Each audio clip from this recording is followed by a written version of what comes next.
which are playing with the truth. And it's just such a pleasure to do this. I've been here since the year 2000, so it's going on 20 years at FSU. And I've enjoyed every bit of it, especially my colleagues. I really enjoy the people I work with here. They're collegial and funny, and they're all good. They're all doing great things. Same with my students and former students. We've got a couple representatives here with Carrie and with Claire. And that's right, and another one. Yeah, so I've enjoyed that. It's been a wonderful. You know what it's like when you go to a national convention and there are a couple thousand of your students that are there, and they all come up and say, "Do you remember me? Boy, do you remember me?" And I always say, "I sure do." I know your face, and just help me with your name. Just a little bit, and then they'll cough it out. But I've been contemplating this for a while, and a lot of my friends say, retirement, it's about time. I'll be 80 years old in June, and I've been in this field. I came in this field in 1961, so this has been 58 years in this profession, which is a real long time. And I've loved every moment of it, every aspect of it. It's been great. And a lot of people have asked us, Corinne and myself, what are you going to do now? You've been so busy. You travel and you're here, there, and everywhere, and you're doing research and you're doing all kinds of other teaching and stuff. And what are you going to do? So we started giving this some thought. And I think we've got a plan. We haven't decided exactly yet, but we thought about fighting hamsters. Then we thought, that wouldn't be that fun. Macrame? Nah, that's kind of had its day. Cleaning the udders of rescued cows. Someone's got to do it. So we finally came up with something, and we're in training. We're practicing. And it's because of her interest. She watches it on TV all the time. The lovely Miss Corinne. She watches bull riding. Oh, that's Corinne. And so we're in training. We've been practicing a little. I get down on all fours and pretend I'm a bull. And then she gets on just like when we played horsey with the little kid. She gets on my back and she's up to 6 seconds.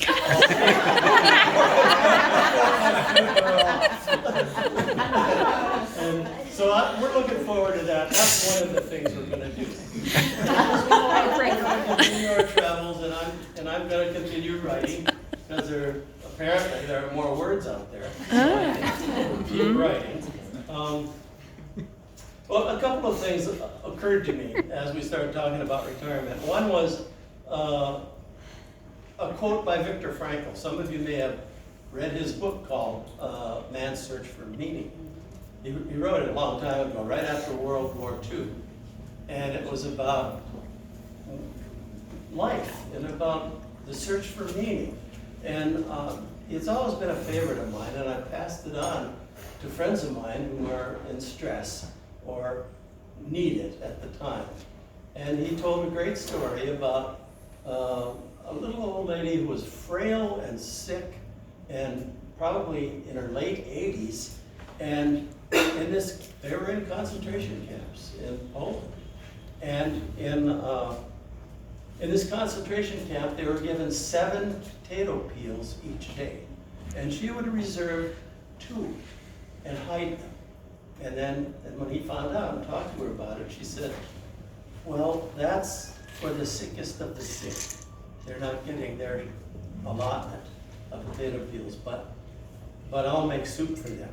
And that's how I find meaning in life. Now, mine wasn't that dramatic, but I found meaning in this profession. The other quote, and this, amazingly enough, is from the Dalai Lama, who said life should have joy. And we've had lots of that. We've had lots of laughter, lots of joy. And just as Carrie mentioned, research doesn't have to be drudgery. You can have fun while you're doing it. You can still find out some good stuff.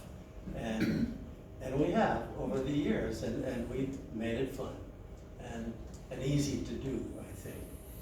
But I want to just make sure that I offer the thanks to the people that deserve it. You heard Dr. Jerry Maitland talk. I worked with him for about 18 years. We've published and presented probably 30 different things all over the world, and he's a neuro-ophthalmologist. That's where those things in the back of your retina connect to the nerves and go back to the occipital lobe. And it's been a pleasure working with him because he's so knowledgeable. I've also worked with Dr. Ouimet, and as he mentioned, we went through the museums in Paris and looked up stuff that related to Paul Broca, who was that great 19th century neuroscientist who is honored on the side of my shoes right now. Because I bought these shoes when I finished the 400-page manuscript of his biography and sent it off, and that's why he's honored here. We don't want him to be forgotten. And we looked at the brains that he studied in those museums in Paris. All my colleagues that are here have been dear friends and also great colleagues. Nobody here is selfish. I mean, it's not like that in every department. I've been in some departments where it's been described as a pit of vipers. Sometimes it gets almost that bad. But not here. Nobody covers up their research. It's all collegial and sharing, and that's a wonderful thing. I'm also grateful to my colleagues around the world. Corinne and I have had the opportunity, and this is from, as you heard from the dean, this is from a couple of kids who grew up in the wilds of Upper Michigan. Actually, there were 11 in my high school class, not 10. 11. And theirs was small too. And we were born in the same hospital a year apart. She's much younger than I.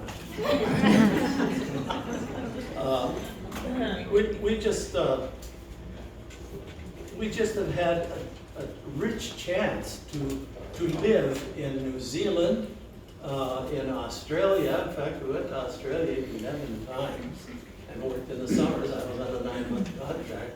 So I did research and taught in Australia 10 different summers, and then we had just one just for the fun of it. And we've lived in Hong Kong, and we lived in Paris, and we've lived in New Zealand, as I mentioned, which is a wonderful place where Toby is from and is returning to soon. He's turned out to be a dear friend here and a great colleague of all of us. And lived in Bangkok and Southeast Asia, several places. Who would have thought that we would ever get outside the pasture fence, much less do that kind of traveling and have those kinds of rich experiences, as you has and Susan has as well. I mean, it's been just a really marvelous life. And it hasn't been devoid of some goofy humor and some laughter. There's been plenty of that. So I also want to say something about the profession. I love the profession, and my students can tell that. I always teach them, or try to teach them, that it encompasses the 3 L's. And that has nothing to do with my name, but it just encompasses the 3 L's. There it is. There it is. They still remember. They took notes. And that's living and loving and learning. You have to have human communication in order to do daily living things. If you go to Walgreens and buy blades or something else, Ben and Jerry's, other necessary things, you have to have human communication for that interaction. And that's the first L, that's living, just daily living stuff. And the other one is learning. If you're going to school, or if you're learning, or if you're listening and you're taking notes, you have to have communication. If it's broken, you don't have much left. So you have to have it for learning, and maybe the last one is the most important, and that L is loving, and that is nurturing human relationships. I don't know how many of you have been to marriage counselors. I haven't, but I know their story, and that is that the biggest problem is a lack of communication. And so you need it to nurture and to love as well. Those are the three L's. And they're encompassed in this profession, which is a wonderful thing, I think. So I'm indebted to the profession for giving me all these years to do what I love doing. My family, my brother, my sisters, I have, from that little town of Channing in Upper Michigan came 3 teachers and 2 nurses.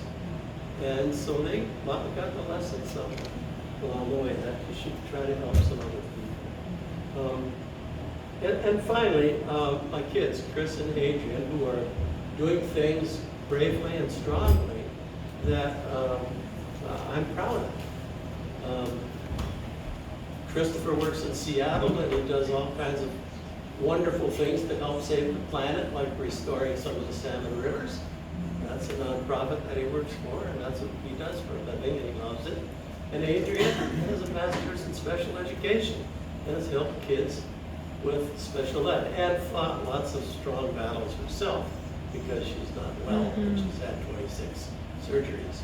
So I'm very proud of them, and especially how strong they are and the values that they've developed, most of which came from their mother.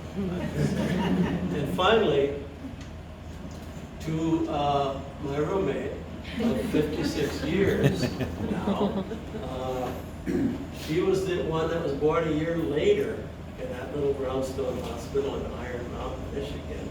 And she didn't know it at the time, but I knew her.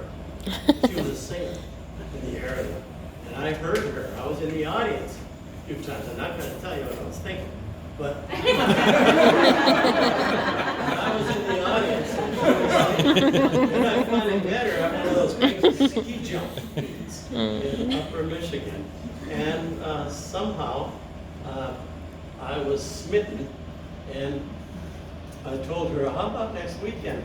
If I drive back up here from the middle of Wisconsin, my first job, can you come make it back to Iron Mountain and we can go out and have dinner? And she said, yeah. Yeah, we probably can. And we did, and now it's 56 years later. It's been wonderful. There's a couple of things I always say, and she gives me the elbow when I say them, and the ribs. And that is that she's the most other-oriented person I've ever met. And I've met people everywhere. She's the most other-oriented. I've never seen her make a selfish decision, ever. So she's taking care of me and everybody else that she comes across that way, with that. Sometimes I used to say, damn, Corinne, you make Mother Teresa seem indifferent. And she does, and so I'm always grateful for how lucky I am to have spent this profession, all my professional colleagues, and especially my family, in my lovely life. Thank you all very much for coming. I appreciate it.